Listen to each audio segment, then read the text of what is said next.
So this lecture is actually a new lecture that there's only one precedent for this lecture, and that was in Turkey, thanks to Tufan. And this lecture is entitled Longitudinal Wave Science, Understanding the Deep Mysteries of Both Physics and Spirituality. We're going to unpack many lessons from longitudinal wave science, sometimes incorrectly called scalar or torsional. The subtitle of this lecture is called Dear Mr. Einstein, it is in fact fatal to be stuck below the speed of light. And we're going to discuss the physics of that, because that is in fact where he got stuck. Much that we love his work, and there's all kinds of beautiful stuff there, but there are some serious issues that prevent us from understanding not only psychokinesis and our own spirituality, but the very mechanism of the universe, the core mechanism of the universe. And I am passionate about this, and I'm actually going to dedicate this lecture to Tom Bearden, who correctly said that only longitudinal waves heal, only longitudinal waves do action at a distance, and longitudinal waves are in fact the mechanism behind Therapy and all healing electromagnetics, and they're the key to longitudinal waves, and we're going to show you pictures of what that means in a moment. They are the key to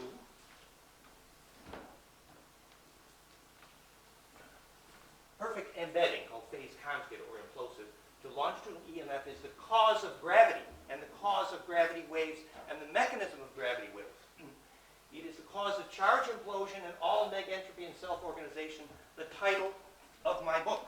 And the equation is in color on the inside cover, and they're here, and they're $20. It's the physics of alchemy. It is literally the geometry of the non-destructive charge collapse called isotope transition or fusion. It is the essence of non-destructive charge collapse. And remember, Einstein did correctly say that infinite non-destructive charge collapse was gravity, but of course he didn't know what a fractal was. And he also didn't know what a longitudinal, or certainly what a faster than light wave was. And we're going to see that that's also how you get through death. So listen carefully. So it is the mechanism of all superluminal, faster than light, and all action at a distance. And again, we're not picking on Einstein today, we're loving him. But Einstein said all action at a distance, his name for it was spooky. Why did he call it spooky? Because he was stuck below the speed of light. It's actually true. And so we're going to explain and show you the wave mechanics.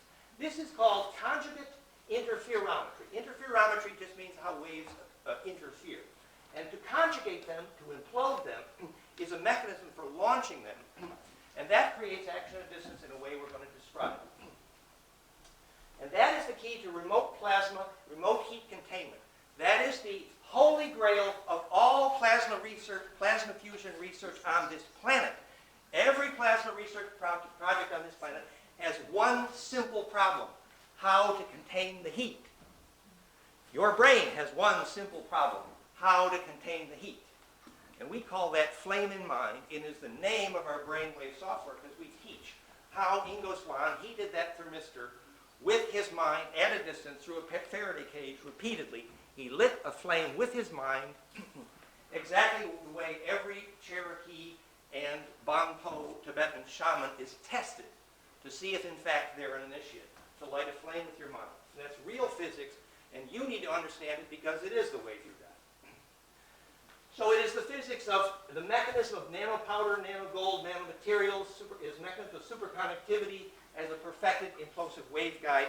And this is where we do the little trick that Nassim later started teaching as well, but actually Tom Sawyer developed this with me in Buffalo. The mechanism of superconductivity is correctly when the jitterbug from cube octet to Icosa creates that golden spiral path.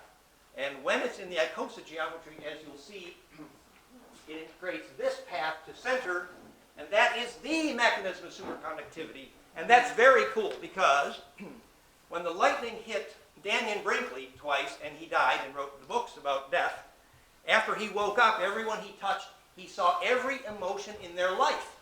And we know exactly how the lightning did that to his DNA. We know the geometry. The same way the one thread of DNA becomes a superconductor when you zap it with lightning is also true of a gold nanofilament. And it's also true of a carbon nanofilament. And they all have the same geometry we're going to discuss. And I speak from experience because a lifetime of Kundalini is like living in the center of a lightning bolt. And a lightning bolt famously, ball lightning responds very well to telepathy, as Paul intimated, and our partner George Edgley in Budapest tells those stories. So it is also the key to nuclear critical mass is charge implosion. When Bruce Cathy showed that the nuclear critical mass depended on the magnetic line cross points. This was a top-level military secret. Oh, nuclear critical mass changes if you go to the cross point. The same cross point that enables longitudinal embedding. The same cross point that is the only way the Cauchy-Rev mirror works. The same cross point that helps the Therify work because of longitudinal embedding. The same magnetic line cross point that broadcasts longitudinal waves you call ancestral memory. So you need to understand the mechanics, because if you want to call your ancestors, as every indigenous people knew is the purpose of life, so you need to understand the mechanism of the collective unconscious, the communion of saints, ancestral memory, and that is the mechanism. I tell you, it is how to design a hospital, how to design a burial ground, and how to design where to be born. So it is the physics of coherent death, quite literally the geometry you see before your death, you die, called the Cluvet form constants, the subject of tomorrow's lecture. It's literally your DNA arranging itself to implode to do this, because if you don't get longitudinal, remember our old bumper sticker, it said, get fractal or get dead. We have a new one. It says, get longitudinal or get dead. And it's quite literally true. So when you're able to put your attention, and you change your attention geometry from the up and down motion of the transverse to the longitudinal wave, what the Egyptians called the ba from the ka. The ba was a superluminal component that pressed like a seed from the husk, from the coherence of the aura called your ka, which is your simple standard capacitive field, what Steiner called etheric formative force. So that is your conventional aura. The amount of coherence there is your boat into the underworld, your ka. But the amount that squeezes like a seed from the husk, as the Egyptian described it, is precisely the ability to put your attention onto the longitudinal from the transverse, and we're going to explain that. And that movement of the geometry of attention is literally the ability to lucid dream, which obviously predicts if you're going to die well. So give attention. Right? And this is the physics of magic. It is literally about how you cast a spell. When Alan and Teresa are going to explain, actually I think tomorrow night, in the physics of magic, and they throw the magnetic domains. Oh, here's my donut. I happen to have a donut. But you visualize the Hebrew letter, right? And the Hebrew letter we now know is just the tilt of the donut, the magnetic domain. So you're blowing smoke rings at accurate angles, and that's called Hebrew and Sanskrit. You visualize those letters in correct opposing pairs, called four-wave mixing in physics, and in angelic magic called the sacred four directions.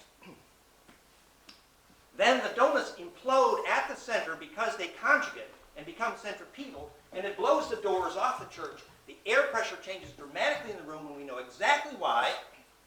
And that implosion of charge is called casting a spell. Remember, that's a dream spell in that sense. So the spell is the centripetal force generated by the conjugate field at center. That's the point. So now what we're seeing is we can understand all the physics and all the metaphysics with one simple idea. And that's why I'm here today, is so if you can visualize that accurately, then you're empowered. So this is a spin pattern. And we have our latest little 3D model here. We got our 3D printer powered up, and we printed a big one. Remember, I wrote the equation for that spiral on that vortex, which makes perfect 3D fractality dodeca ecoconstellation called Star Mother Kit, which I later proved by equation is the geometry of hydrogen, literally, perfectly fractal. DNA, Earth grid, zodiac, and all that cool stuff. So if you take that spiral path to center and 3D model it on a cone, perfect implosion, we call Schauberger's dream. And then when the water is piezoelectric, it becomes implosive, and so seeds growing next to that vortex grow faster even if they don't get that water. That is called a bioactive field because it's centripetal and implosive, and it is the centripetal force itself which makes it bioactive. So what creates the centripetal force is the ability to become longitudinal. that's what we want to explain visually to you right now. So you can do what Dorothy did. Was that the yellow brick road to Oz? Oh, maybe it was the emerald crystal. So down that cone, what's happening is, first we have our cute little animation, so you know what transversal and longitudinal is. Here's our cute little animation. So this, all of the electromagnetic communications you do, your radio, your telephone, your cell phone, all these gadgets around you, they use this part of the electromagnetic wave to communicate. All the information is modulated on here called transverse EMF, transverse electromagnetic field. It's going up and down, right? Now when you have a tsunami, a certain amount of that energy is converted into a longitudinal because it goes up the spiral on the coast. The slope of the coast converts the inertia from this to this.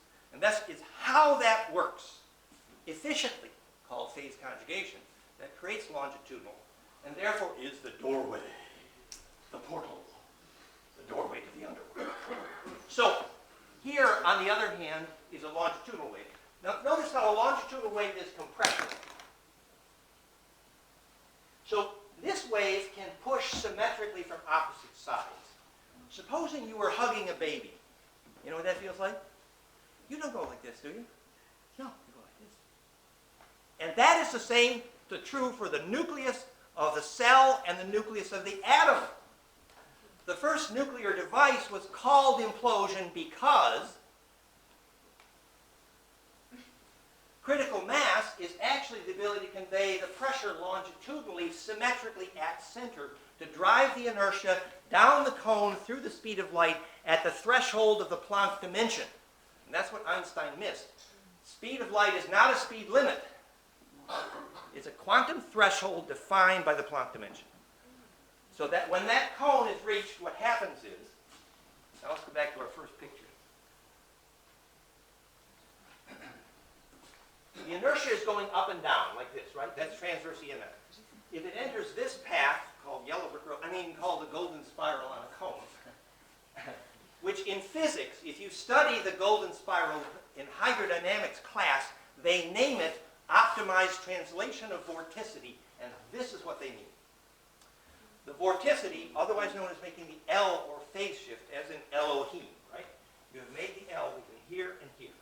The ability to do that phase coherently is the ability of your aura to get through there. And when you can do that, you can lucid dream and take memory into death. And you can do remote viewing, and you can do remote healing, which the Theraphi is actually famous for. It's better if you plan on magnetic cross points and if you understand this a little bit, but it's not a mystery. So Mr. Einstein, sorry, it's not spooky. And we are here to tell you how that works. So what happened is the inertia is going up and down here as it enters this cone. It's going up and down, right? Now, if that inertia starts in this cone going up and down like this, okay, now what's happening as it goes down that cone? Watch. The inertia is changing from an up and down motion without loss of inertia, without loss of charge. Remember the basics here. The universe is comprised of a single contiguous compressible media, sometimes called the ether, and that is the compressibility of charge, which universally behaves like a liquid, and there's no other definition for a unified field. Therefore, when that charge rotates, it stores some inertia, which is the only definition of mass. And when that charge rotates, it has a period, which is the only definition of time. So Einstein was actually wrong to say you bent space-time. More accurately, what's happened is the path of charge is being bent towards center because of this, which is named the gravity. And let me explain. So when the inertia enters up here, going up and down, and the inertia is translated coherently in vorticity down to the tip of that cone, it emerges here as a compressional longitudinal wave with no loss of memory, no loss of inertia, no loss of charge, no loss of energy.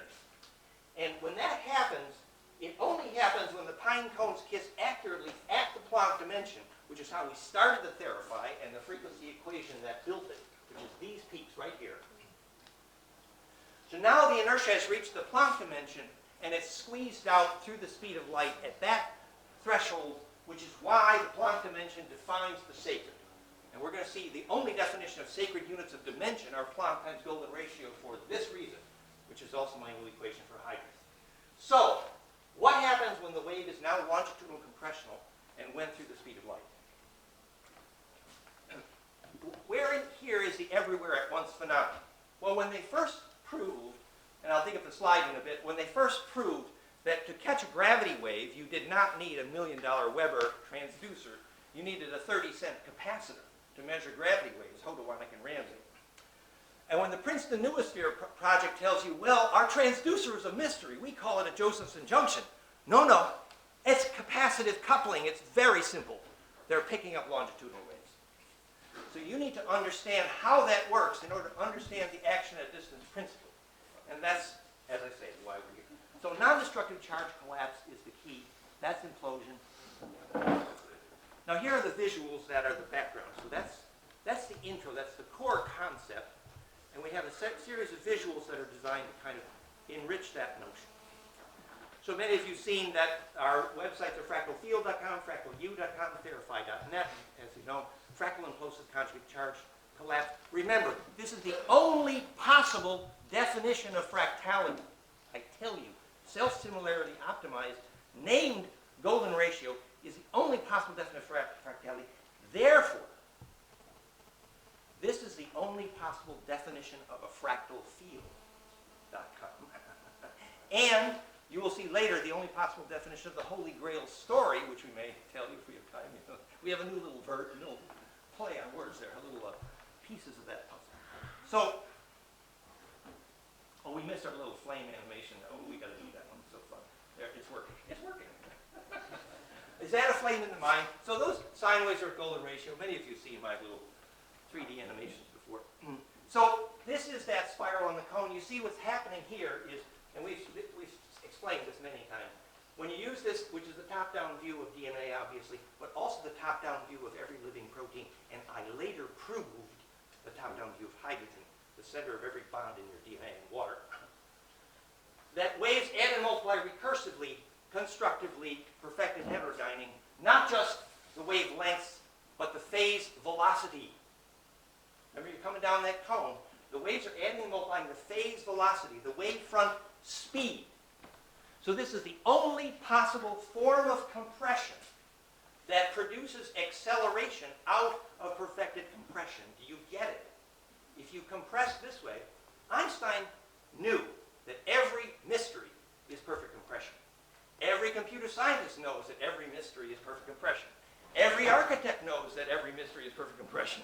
Every social scientist, every alchemist. Perfect compression is the solution to everything. And this is the only solution to that.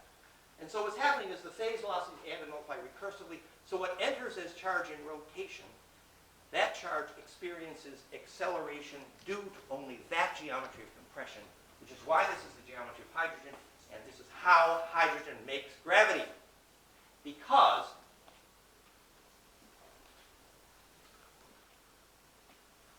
implosive charge compression is the only way out for charge at the center. We knew that charge goes in and gravity comes out. Hello, where did it go? It's obvious, actually. The charge went through the speed of light at the Planck dimension into longitudinal electromagnetics, which is how you measure and define gravity waves. You see, once you have this, the unified field is so simple. It really is. It's actually simple. The universe is simple and elegant. It's obvious. So, this is the Planck dimension, otherwise known as the symbol of the Tao. Right? And now I take exact Golden ratio powers of the Planck dimension, Planck length or Planck time, because you get the same result both ways. Fractality in space and time, the subtitle of the book. And you multiply by Golden ratio powers, and you get the Schumann harmonics, the brainwave harmonics, the radii of hydrogen, the dinosine diphosphate. You get the only two frequencies that make photosynthesis happen exactly. Purple and orange. Did you know? You get the Earth year, Venus year, solar year, galactic year, precessional year, almost exactly. Hello. You get a adenosine diphosphate, you get a curve, which is the only path out of chaos. So our scientists who believe our universe is going into chaos are wrong. Hello. There is a way out, and it is the origin of biologic negentropy, and that is the subtitle of it. So, these are the frequencies times golden ratio, these are the harmonics, and the day that Paul and I decided to build the Theraphi, we're putzing around with Tom Bearden, one of our heroes, and we're looking, oh, look, so Antoine Priory, who is the plasma device ancestor of the Theraphi, had built dozens of devices in France, spent hundreds of millions of dollars, and healed, documented by the French government, thousands of cancers, well proven, the most documented healings of cancer in history, I think. Thousands of cancers healed. Problem? Nobody knew how it worked. That's a detail. Unfortunately, you can't optimize, you can't perfect, you can't define it. So the whole effort collapsed. So the day that Paul and I decided to build the Theraphi is the day we're going through Tom Bearden's documentation of the Priory literature, and there's lots and lots, and it's all at theraphi.net. The entire history of Antoine Priory is there, theraphi.net/static, you'll see it there. And sure enough, Priory's been putzing around, and he gets his frequencies, his magic recipe from Paul's lecture just now, Lacoste, Tesla. Right, yes, thank you, right, exactly. So he got his magic recipe together, and yes, everything is frequencies. And by the way, the best frequencies in the low range, the harmonics, the key frequencies that made Antoine Priory work, 3 hertz, 10 hertz, 32 hertz, 80 hertz. And I'm scratching my head over here and looking at my equation for a minute. Oh, look. Bingo, bingo, bingo, bingo. Well, now there's a new publication out called An Examination of All the Frequencies That Heal Cancer. And the new link, I'll dig up the picture in a minute. I'll get it out. There's and about half of those studies, so there's hundreds of studies on what frequencies heal cancer.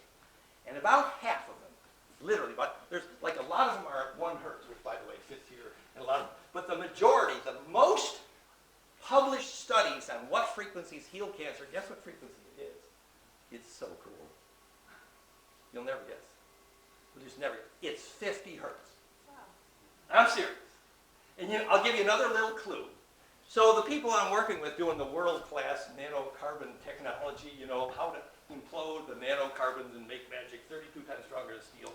And 3/4 of every industry on the planet is obsolete today. And it's working already, so sorry. Propulsion, water purification, energy, everything.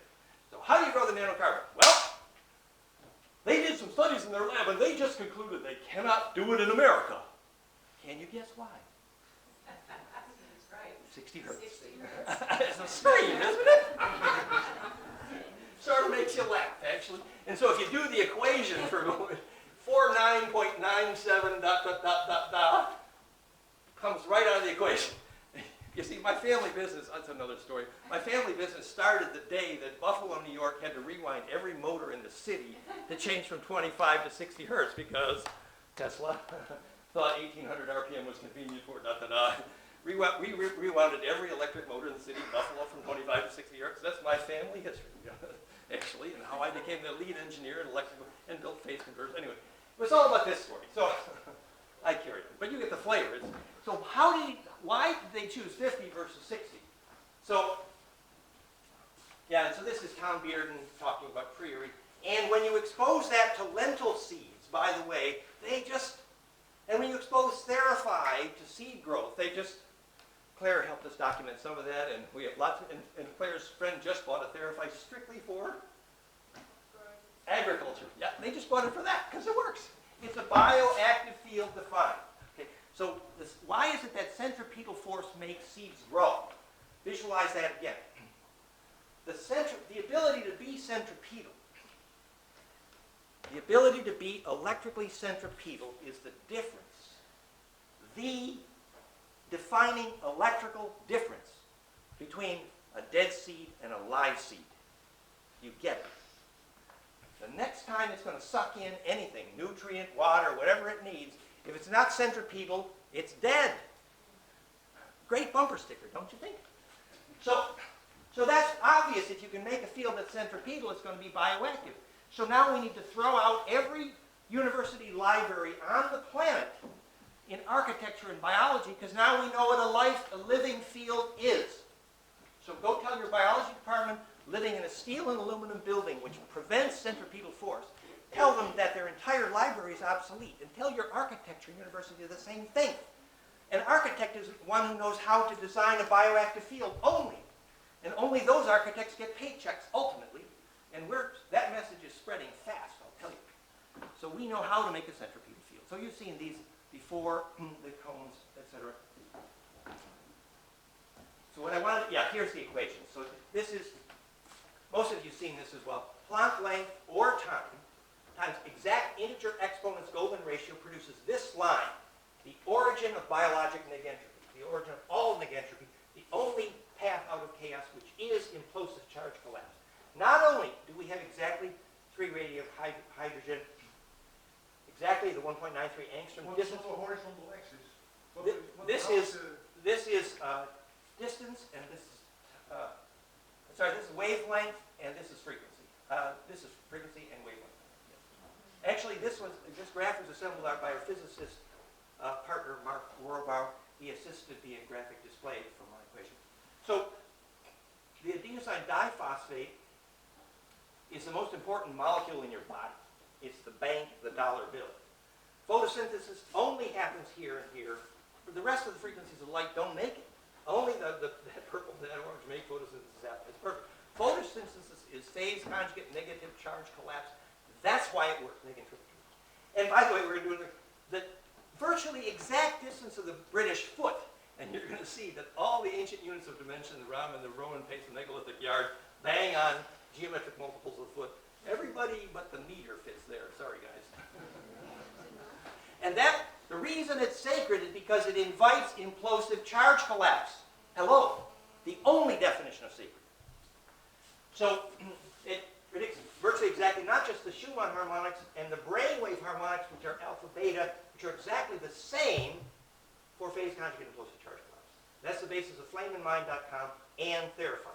We see the same frequencies of bliss from brainwaves to our Therify, and Patrick is going to tell you amazing stories about using those frequencies in binaural beat frequencies, brainwaves, and scalar devices, and Patrick's going to have a lot of fun with that, you guys, later. Really wonderful. It gets the LF of the low frequency of the HRV, the most important low frequency wave in the body, 0.1 hertz, which is the principal blood pressure frequency of the Mayer wave, falls right on the equation.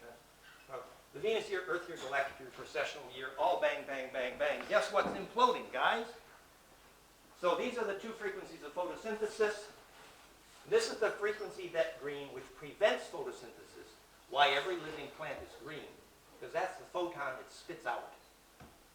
Okay? What they call negative green, whatever. But these are the frequencies that actually make photosynthesis happen, and they're perfect bang on my equation.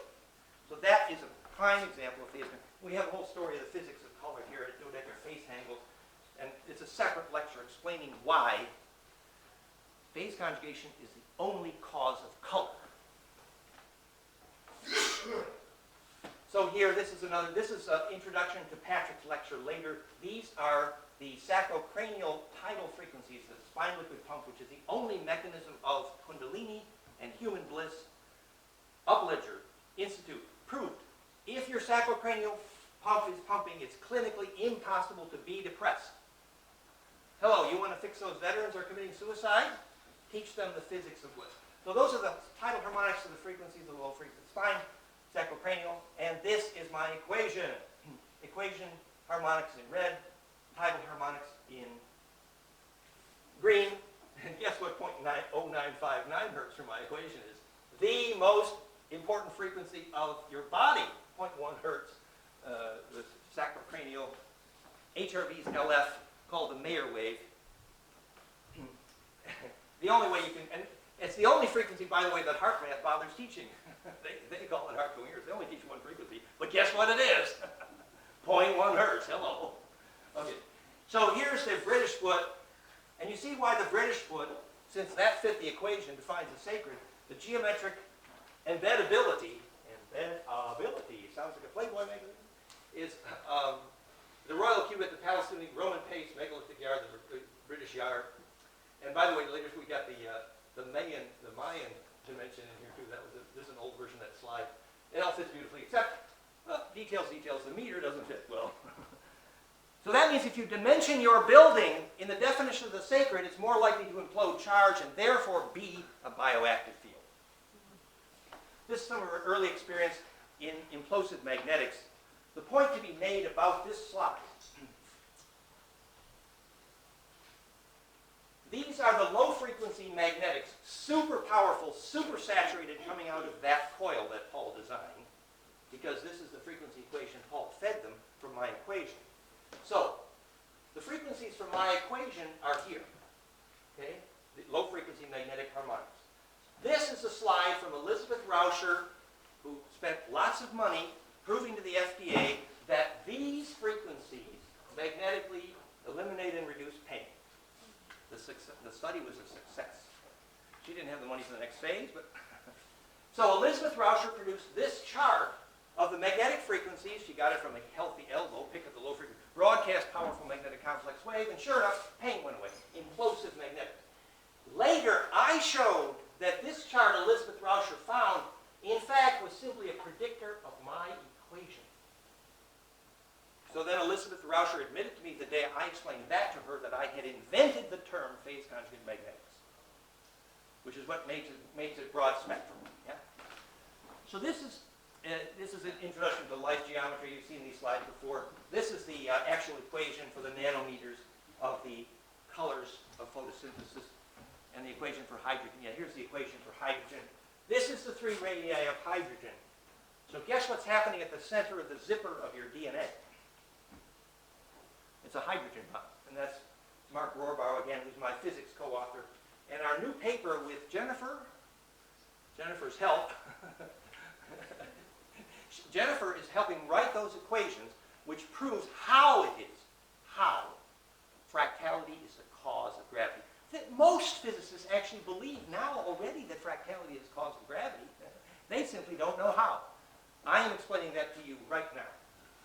So these are the radii of hydrogen, exact Goldman ratio, exact integer exponents of Goldman ratio, the Balmer series, etc. And here is my equation in blue. Here are the Schumann harmonics in green. You get what the Schumann harmonics are doing. Gaia is negentropic. Lovelock proved it. But now we know how, so we can fix it. We can change those harmonics. We can tune the grid. Everything that Tesla dreamed, everything that... actually, Thoth was telling us how to fix the grid. And Thoth is here today, and he's saying, yeah. So this is called 4-wave mixing in phase conjugate optics, but in ancient mystic science, this is called sacred space. And lasers, angstrom-level tuning accuracy required only when they meet precisely in this symmetry create the phase conjugate optics, which is the first time on the planet that negentropy was measured. We made that broad spectral, meaning the alignment doesn't have to be quite so fussy because we're using longer waves too. And that became Theraphi. That's implosive. That's why Theraphi, there's lots of ways to play with it. You could use more bulbs, you could line it up with magnetic lines. Remember, Kozyrev's mirror didn't deliver military quality telepathy unless you placed it at the magnetic line crosses. And actually, Stefan, they measured those magnetic crosses in nanoteslas before they stuck those Kozyrev mirrors. I'm sorry if I'm talking too fast on Falsade. It doesn't wait. But the point was, the magnetic line cross enabled the Kozyrev mirrors, the metal cylinder, microwave coherent, the microwave, and Karakov went in there, and every single time, thousands of miles away, the telepathy was military grade, man. First step, measure the magnetic line cross. If you want to place a cathedral, if you want to place a labyrinth, if you want to make a druid phone call, if you want to set up a Theraphi, if you want to line up your Agnihotra, if you want to prepare for death or birth, you want to make a burial ground. First step is always the same. You want to go to the place where the nuclear critical mass. You have to find the magnetic cross points on the Earth. And that creates that embeddability, what nests that longitudinal wave. So this is a short ad. Is this animation going to play?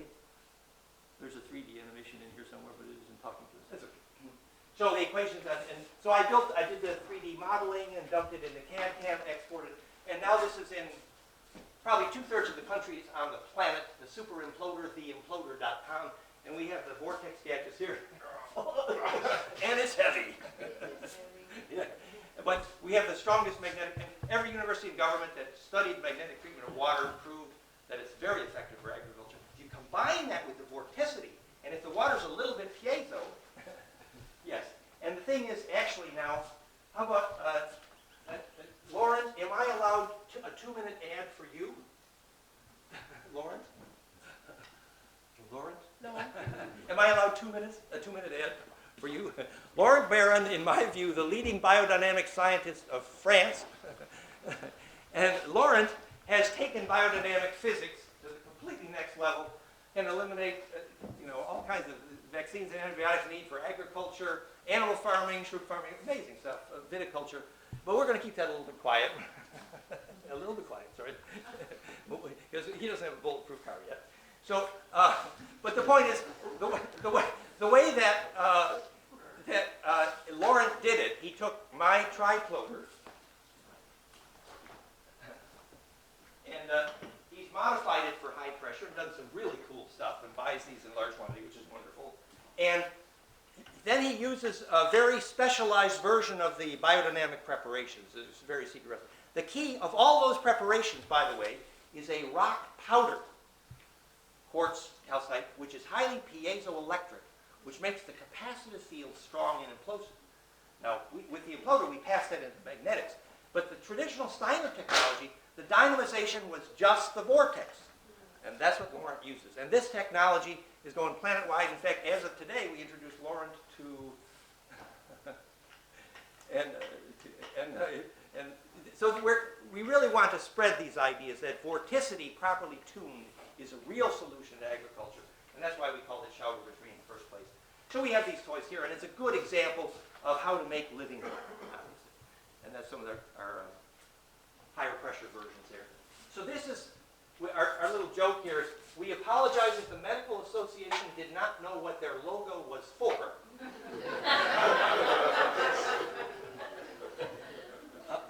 It's actually, this isn't theirs, by the way. This is Hermes, and he knew what it was for. Hello. He called it caduceus, we call it phase conjugation. And that is a Planck dimension, and that's pine cone kissing noses, and that's the mechanism. And as Paul so beautifully pointed out, it was Paul that decided that this should be our logo. When the Egyptians they call this raising a Shem unto the Lord. And later, that word Shem was translated to mean putting an altar in the church. A Shem is an altar, according to the Bible. But Zechariah Sitchin he messed up a lot of things. He didn't really get it right. But he got one thing right. He studied the word Shem for 10 years or whatever it was and came out with a new definition of Shem. He called it a highward fire stone. Transliterate that from the Sumerian, will you? Well, you know what a highward fire stone is by definition.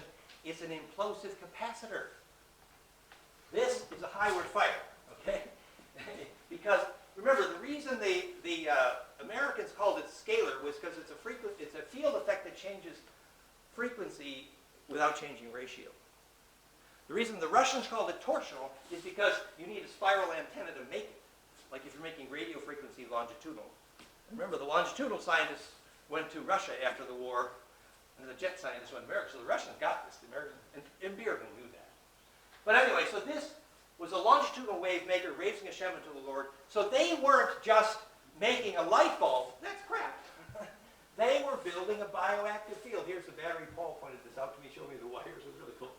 And Paul designed the logo. And this is an insulator, guys. This is high voltage. Hello. This is the Theraphyte, actually. That's all it is. Yeah. And why did they use it? Remember, the Anunnaki, Nephilim, whatever you want to call them, the Draco, the Uru, lots of names, ancestors. When they came here, their biggest single problem, well described, premature aging. Remember, you can time reverse rusted steel to unrusted, but you cannot do the reverse. Which means that rejuvenation is always toward negentropy. Time reversal, in fact, co-defines negentropy. So when physics called the measured time reversal in phase conjugate optics, the first time time reversal was described in physics, in fact, they were naming only negentropy. So now we're applying that to stem cells. There's a whole new field. We're going to have an amazing amount of fun. The friends are lining up. It's really cool. So this is the new picture from Paul, and Paul did this conversation beautifully. Time reverse, rejuvenation, neg entropy, therified. And the flame in mind is one of the beautiful devices for measuring the effect that the brainwave harmonics actually lock in, and we're going to see those harmonics in a minute. This is the flameinmind.com, the subject of Patrick's second lecture. Is that right? Your second lecture? Yes. And Patrick and I built this together. And this is replaces my old Bliss tuner, which is wonderful, but way too expensive. This is cheap. And we have the extra. Oh yes, I have the extra.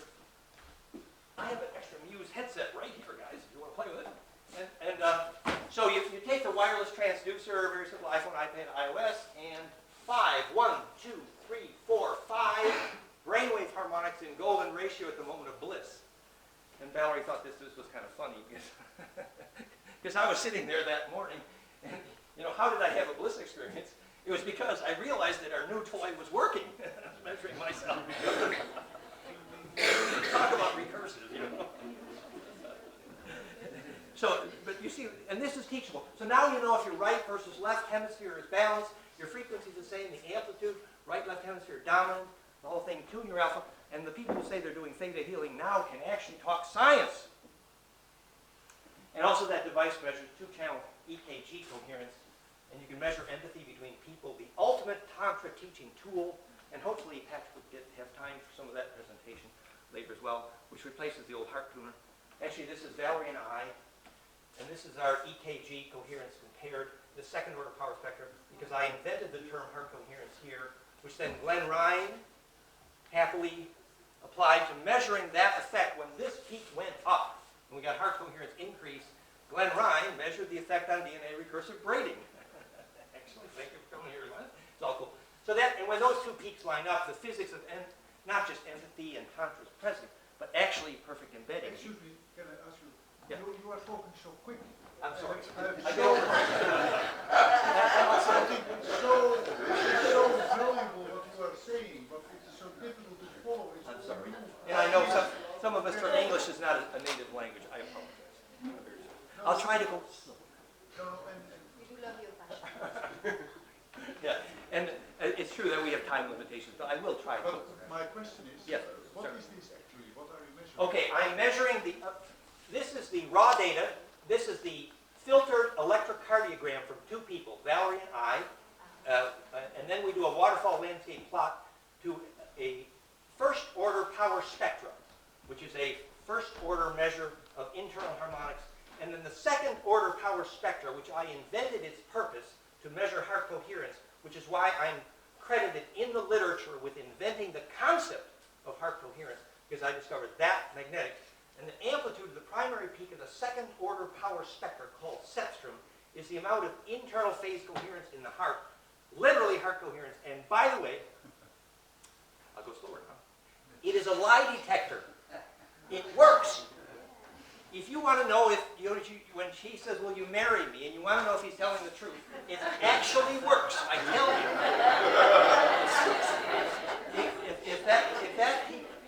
If that peak goes up, he's speaking his truth. It's actually true. I've seen that. And it's actually commonly used to measure the kinesiology response.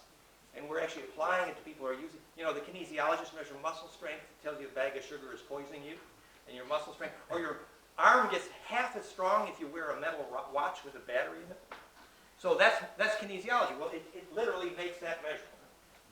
So we have many slides about that, and obviously we have, and Patrick includes many other implementations here, including the binaural beat superposition, which really Patrick applied very genius. You're going to hear Patrick on this. And then also we determined whether the ratios in your brainwave were golden ratio or octave ratio. Golden ratio, bliss.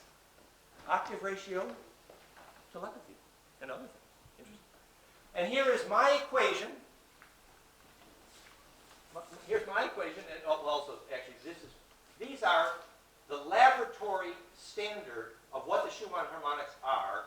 And Greg Braden is, I love him, but he's confused. And the actual Schumann harmonics, and what's increasing is not the frequency, but what's increasing is the harmonic inclusiveness, which is the function of immune health in heart rate variability, harmonic inclusiveness, which harmonic inclusiveness, how many frequencies can be present in one place, that problem, the only solution to the problem of maximum number of frequencies that arrive at one place, only solution to that problem is golden mean ratio. So anyway, here are the Schumann harmonics, and here is our flameinmind.com measuring the happiest tree we ever found.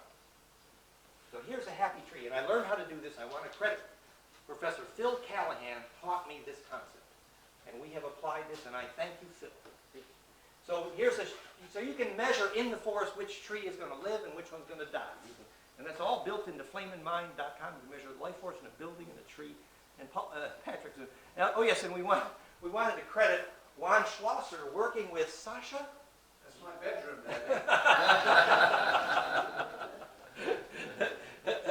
Sasha Stone, partner Juan Schlosser, who did so much work with us showing that, look, not only can you prove that the bamboo structure causes a seed to grow and the steel in the rebar and the concrete causes a seed to die, but you can measure the harmonics and predict in advance what building will make a seed grow. This is the definition of biologic architecture. And I'm crediting Juan Schlosser beautifully with Sasha, whom I met really through Sasha, I think, that that curriculum is moving forward beautifully, and he's using the tool that Patrick wrote the software for. Is really cool, and lots of people go to Bali to talk to Juan, thanks to Sasha, so thank you. All cool, all cool. And this is the happiest tree we ever met, and here's, Patrick will explain more how he analyzes the harmonics. I don't know if you're going to have time for that, but yeah. So the physics is clear. If you cannot steer your own plasma cocoon. So I don't know how we're doing time-wise, Robert. Pardon? Okay, good. Thank you for the clue. Actually, David is here. Okay, we're going to do a 10-minute update on the Grail story. Can we do that? David, are you here? David? You want it? Yeah. So David is running around the world. Remember, we're saying you cannot get through the speed of light into time unless your DNA is doing that holy grail bit, right? That spiral on the cone, you rotate to get the grail. Actually, we're going to have to do the slide just because we're here. Okay. So the animation is here. So David is following Vincent and I around the world, and here. So remember, if you rotate that spin path down the spiral, here's what you get. There it is in 3D. Sorry about the noise. Okay. So if you rotate that spiral on a cone, you get what's called the Holy Grail, the only possible 3D fractal, and what's happening in your blood when you have bliss. In order to bring that story home, to the Holy Grail story, we have David. David, please. You wanted to do this, didn't you? You wanted to do it. Okay.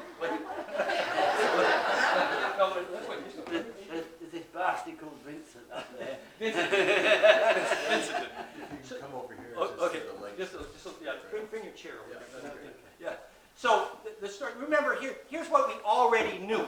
Okay, we knew that Akhenaten really changed his name to Moses, and Akhenaten was literally Thutmoses, which means sons of Thoth Hermes, the Hermetic blood. And Akhenaten, when he changed his name to Moses, he became a gold powder cook and founded the Essenes. The real historians know Ahmed Osman and even Lawrence Garber. So, Thoth bloodline becomes the Jesus bloodline because it's called out of Egypt. It's obvious. So that's a royal story. We know that. So we got to skip forward in the story here. The three Madonnas are arriving in South France. Yes. Okay, we got the Black Marys, and Sarah the Egyptian, and they arrive in South France. And you know the rest. You know the whole. This is this whole story. And so now, one of those Marys. Yes. One of those Marys. Yes. It goes north, right? Yeah, north to Glenham. Glen. Thanks. Yes. To Glen. Yeah, and the Roman settlement there, where there was a strong Jewish community there. A strong Jewish. There's also evidence that Samarita la Mayor had a Roman community, which is actually sunk off the coast. So that was actually a scene center of sorts. So there they are in Glenham. Speak loud when you speak. Sorry. Yeah, no, it's okay. Yeah. So there they are in Glenham, and now let's talk about Virgin in the Rocks. Whose painting was that? I can't remember the top of my head. Michelangelo or? Michelangelo or... Yeah, Virgin in the Rocks. So Vincent took us to the cave. Oh, Da Vinci, I'm Yeah. sorry. I apologize, yeah. Yeah, so Vincent took us to the cave where that painting was made. We looked out the window and we saw the painting, including the vertical granite peak, which is how the Romans measured how much granite had been cut out of that cavern by the cave. We were in the cave looking at Virgin of the Rocks. And who was there? One of the Marys, One of the Marys, yeah. giving birth. Giving birth. And she gave birth to? the son of Jesus. Okay. And what was his name? Well, this is where the firstborn child of a Jewish family is usually traditionally called John. John. Yeah, speak loud. Yeah, Speak loud. yeah. So we have John, and there is some suspicion that this is John Trophimus. That's right, John Yeah, Trophimus. the dates coincide reasonably well. We're working on the dates with our historian expert, Teresa, who's going to be following us on some of the story to be continued. She's our professional historian, and she checks us on the dates, and she's speaking later, so it's coming. So there's John Trophimus, and he starts basically a community. He's, the oral transmission line of John, and John means perfect branching, and Bubba Free John, and everybody calls himself John because, and the spark, the perfect stion, ion, John, the perfect branch, perfect spark, And so now John Trophimus has a little community, and he does. Well, he first of all goes off into the Hypogeum, which is about 10 minutes south of Arles, Yeah. which is where the cathedral was named after him. And now remember, in these hypogeums, they had archaeoacoustics. These implosive phonon frequencies are famous for these hypogeums. So he's down in there. He's doing the darkroom experience. Yes, well, it's carved out. The interesting part of this too is Yep. that it's carved out of the limestone, and it's not made tomb. It's only got virgin limestone, Yeah. which is refractal. Yes. Yeah, and becomes the memory. And So- the lid on the coffin was made of. Oh no.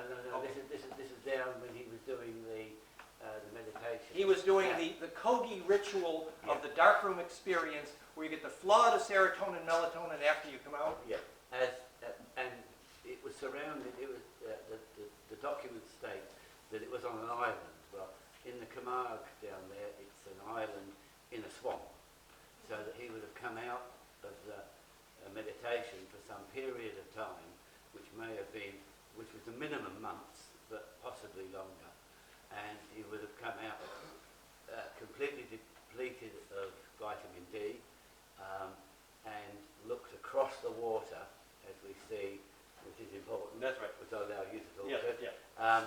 And looked across the water at the morning sun or the setting sun. Which is how the Essenes do their bliss experience and how they go into the sun, Yeah. which Grace taught, etc. So now the sun is at that conjugate right angle, the same thing that makes the Agnihotra work, and he comes out of the cave. And he looks at the sun, and he gets the immediate He can serotonin, melatonin. see through the gain, eye of the sun. Starts playing. The heart of the sun, his aura is imploding. He's done everything by instruction, what we just explained, how to get a big aura and then implode it.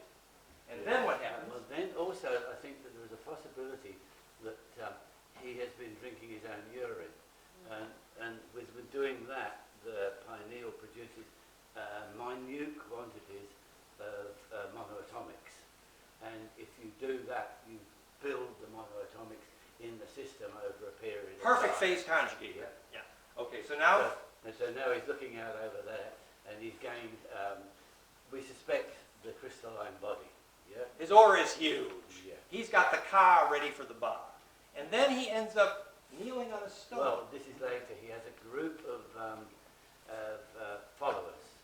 John Trophimus, son of Yes, yeah. And this is before anybody else. This is why they killed the Cathars now. The real reason they died. That's why we're here. Yeah. Anyway, he's Because if this news got out, group of followers, and it's down at another small church named after him in Arles, and it's on the Roman road. The Romans always put their sarcophaguses on the side of the road so that the souls could travel. And the lids of the sarcophaguses were called plates. the platen of the Holy Grail is where we're going.